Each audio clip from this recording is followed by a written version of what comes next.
How to fix business location not showing on Instagram. Hello everyone, welcome back to our channel. So let's dive right in without wasting any time. Also make sure to watch this video till the end.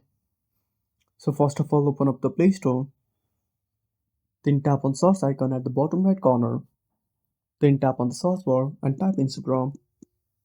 Then tap on search at the bottom right corner. Then tap on Instagram and make sure to update to the latest version. Now after updating go back to the home screen. Now open up settings on a device. Now scroll down and click on apps. Then go to app management. Now find Instagram. Then tap on it. Click on force stop. Then go to storage usage and tap on clear cache. Then go back to the home screen. Now open up Instagram on a device. Simply tap on profile at the bottom right corner. Now simply tap on edit profile. Now scroll down. Now tap on contact option.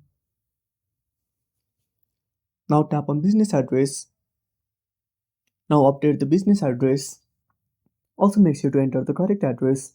If it's not correct, then the address won't be shown to others.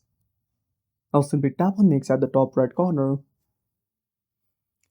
Now fill up your contact info. Now once you're done, simply tap on display contact info. Then tap on next at the top right corner. I hope this should fix your issue. And that's it. Thanks for watching. Make sure to subscribe our channel and hit the bell icon. See you in the next video.